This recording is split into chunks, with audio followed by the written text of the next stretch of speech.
بسم اللہ الرحمن الرحیم۔ السلام علیکم ناظرین، welcome to my channel glamorous girl Nain تارا۔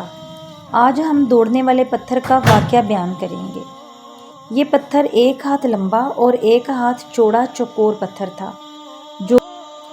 جو ہمیشہ حضرت موسیٰ علیہ السلام کے جھولے میں رہتا تھا۔ اس مبارک پتھر کے ذریعے حضرت موسیٰ علیہ السلام کے 2 معجزات کا ظہور ہوا، جن کا تذکرہ قرآن مجید میں بھی ہوا ہے۔ پہلا معجزہ اس پتھر کا عجیب کارنامہ جو در حقیقت حضرت موسیٰ علیہ السلام کو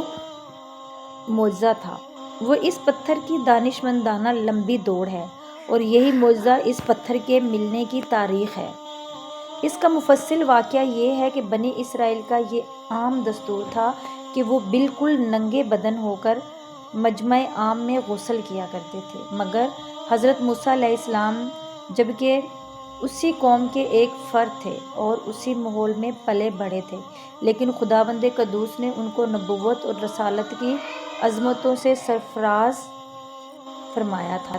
اس لیے آپ کی عظمت نبوت بھلا اس بے حیا سوز اور بے غیرتی کو کس طرح گوارا کر سکتی تھی؟ آپ بنی اسرائیل کی اس بے حیائی سے سخت نالاں اور انتہائی بیزار تھے، اس لیے آپ ہمیشہ یا تو تنہائی میں یا تہمت پہن کر غسل فرمایا کرتے تھے۔ بنی اسرائیل نے جب یہ دیکھا کہ آپ کبھی بھی ننگے ہو کر غسل نہیں فرماتے، تو ظالموں نے آپ پر بہتان لگا دیا کہ آپ کے بدن کے اندرونی حصے میں یا تو برص کا سفید داغ ہے یا کوئی ایسا عیب ضرور ہے کہ جس کو چھپانے کے لیے یہ کبھی برہنہ نہیں ہوتے، اور ظالموں نے اس تہمت کا اس قدر اعلان اور چرچا کیا کہ ہر کوچہ و بازار میں اس کا پروپیگنڈا پھیل گیا، اور اس مکروہ تہمت کی شہرت کا حضرت موسیٰ علیہ السلام کے قلب نازک پر بہت بڑا صدمہ اور رنج گزرا، اور آپ بڑی کوفت اور اذیت میں پڑ گئے۔ تو خداوند قدوس اپنے مقدس کلیم کے رنج و غم کو بھلا کیسے گوارا فرماتا، اور اپنے ایک برگزیدہ رسول پر ایک عیب کی تہمت بھلا خالق عالم کو کب اور کیوں کر اور کس طرح پسند ہو سکتی تھی؟ ارحم الراحمین نے آپ کی برت اور بے عیبی ظاہر اور بے عیبی کا سورج آفتاب عالم تاب سے زیادہ روشن و آشکارا ہو گیا، اور وہ یوں ہوا کہ ایک دن آپ پہاڑوں کے دامنوں میں چھپے ہوئے ایک چشمے پر غسل کے لیے تشریف لے گئے، اور یہ دیکھ کر کہ یہاں دور دور تک کسی انسان کا نام و نشان نہیں ہے، آپ اپنے تمام کپڑوں کو ایک پتھر پر رکھ کر اور بالکل برہنہ بدن ہو کر غسل فرمانے لگے۔ غسل کے بعد جب آپ لباس پہننے کے لیے پتھر کے پاس پہنچے تو کیا دیکھا کہ وہ پتھر آپ کے کپڑوں کو لیے ہوئے سرپٹ بھاگا چلا جا رہا ہے۔ یہ دیکھ کر حضرت موسیٰ علیہ السلام بھی اس پتھر کے پیچھے پیچھے دوڑنے لگے کہ اے پتھر میرے کپڑے، اے پتھر میرے کپڑے، مگر یہ پتھر برابر بھاگتا رہا، یہاں تک کہ شہر کی بڑی بڑی سڑکوں سے گزرتا ہوا گلی کوچوں میں پہنچ گیا، اور آپ بھی برہنہ بدن کی حالت میں برابر پتھر کے پیچھے دوڑتے چلے گئے۔ اسی طرح بنی اسرائیل کے ہر چھوٹے بڑے نے اپنی آنکھوں سے دیکھ لیا کہ سر سے پاؤں تک آپ کے مقدس بدن میں کہیں بھی کوئی عیب نہیں ہے، بلکہ آپ کے جسم اقدس کا ہر حصہ حسن و جمال میں اس قدر نقطۂ کمال کو پہنچا ہوا ہے کہ عام انسانوں میں اس کی مثال تقریباً محال ہے۔ چنانچہ بنی اسرائیل کے ہر فرد کی زبان پر یہی جملہ تھا کہ خدا کی قسم موسیٰ بالکل ہی بے عیب ہے۔ جب یہ پتھر پوری طرح سے ایک موسیٰ علیہ السلام کی برت کا اعلان کر چکا تو خود بخود ٹھہر گیا۔ آپ نے جلدی سے اپنا لباس پہن لیا اور اس پتھر کو اٹھا کر اپنے جھولے میں رکھ لیا۔ اللہ تعالیٰ نے اس واقعے کا ذکر قرآن مجید میں اس طرح بیان فرمایا ہے: اے ایمان والو، ان جیسے نہ ہو جنہوں نے موسیٰ کو ستایا تو اسے بری فرما دیا اس بات سے جو انہوں نے کہی، اور موسیٰ اللہ کے یہاں آبرو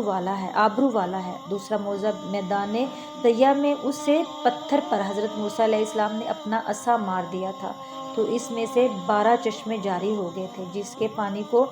40 برس تک بنی اسرائیل میدان طیہ میں استعمال کرتے رہے۔ اس کا پورا واقعہ پہلے گزر چکا ہے۔ قرآن مجید کی آیت میں پتھر سے یہی پتھر مراد ہے۔ معجزات کے منکرین جو ہر چیز کو ناقص عقل کی عینک سے دیکھا کرتے ہیں، اس پتھر سے پانی کے چشموں کا جاری ہونا محال قرار دے کر معجزے کا انکار کرتے ہیں اور کہتے ہیں کہ ہماری عقل کیسے قبول نہیں کر سکتی کہ اتنے چھوٹے سے پتھر سے 12 چشمے جاری ہو گئے۔ حالانکہ یہ منکرین اپنی آنکھوں سے دیکھ رہے ہیں کہ بعض پتھروں میں خداوند تعالیٰ نے یہ تاثیر پیدا فرما دی ہے کہ وہ بال مونڈ دیتے ہیں۔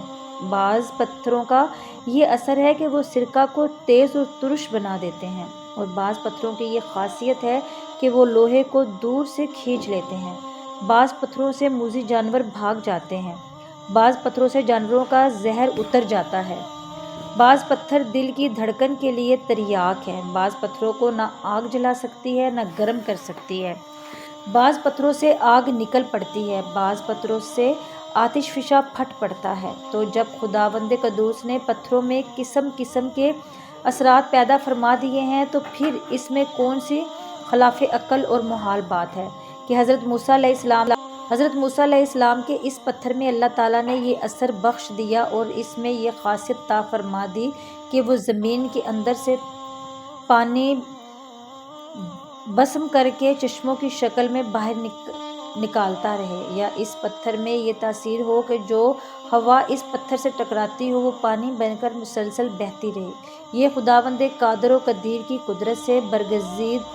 ہرگز نہیں، کوئی بعید ہے، نہ محال، نہ خلاف عقل، لہٰذا اس معجزے پر ایمان لانا ضرورت دین میں سے ہے اور اس کا انکار کفر ہے۔ قرآن مجید میں ارشاد ہے، اور پتھروں میں تو کچھ وہ ہیں جن سے ندیاں بہہ نکلتی ہیں،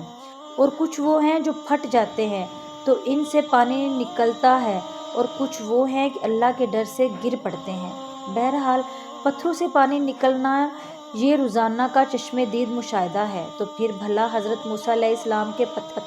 پانی کے چشموں کا جاری ہو جانا کیوں کر خلاف عقل اور محال قرار دیا جا سکتا ہے؟ امید کرتی ہوں ہماری آج کی ویڈیو آپ کو پسند آئی ہوگی۔ اسی طرح کی ویڈیوز دیکھنے کے لیے ہماری ویڈیوز کو لائک کریں، شیئر کریں۔ اب اجازت چاہتی ہوں، اللہ حافظ، فی امان اللہ۔